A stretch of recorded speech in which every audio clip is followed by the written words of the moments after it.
Hello everyone, welcome to my YouTube channel knowledge इन।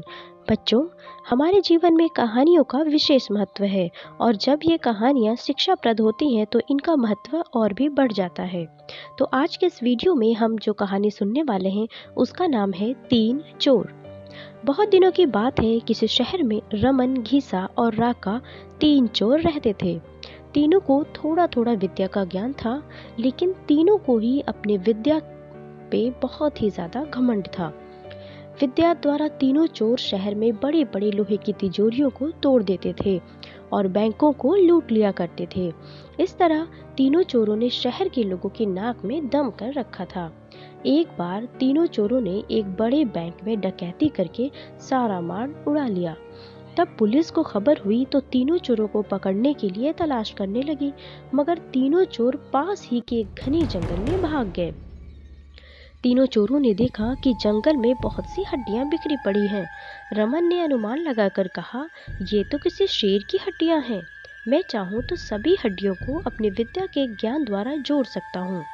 घीसा को भी विद्या का घमंड बहुत था, तो उसने बोला, अगर ये शेर की हड्डियां हैं तो मैं उनको अपनी विद्या द्वारा शेर की खाल तैयार कर उसमें डाल सकता हूँ। रमन और घीसा की बात सुनकर राका का भी घमंड उमड़ पड़ा और उसने कहा, तुम दोनों इतना काम कर सकते हो तो मैं अपनी विद्या द्वारा इसमें प्राण डाल सकता हूँ।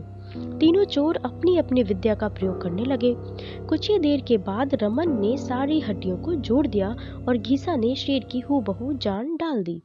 थोड़ी देर के बाद तीनों चोर सामने एक जीवित भयानक शेर को देखकर थर थर कांपने लगे, क्योंकि उन तीनों ने ही अपनी विद्या का प्रयोग करके उस मृतक शेर को जीवित कर दिया था। मगर शेर के पेट में तो एक भी दाना नहीं था। वो भूख के मारे गरजता हुआ तीनों चोरों पर हमला कर बैठा और मार कर उन्हें खा गया। शेर मस्त होकर घने जंगल की ओर चल दिया। तो इस कहानी से हमें ये शिक्षा मिलती है कि कभी भी घमंड नहीं करना चाहिए। घमंडी को हमेशा दुख का ही सामना करना पड़ता है। यदि तीनों चोर अपनी विद्या का घमंड न करते तो उन्हें जान से हाथ ना धोने पड़ते। हमें अपनी विद्या का प्रयोग हमेशा सोच समझकर करना चाहिए।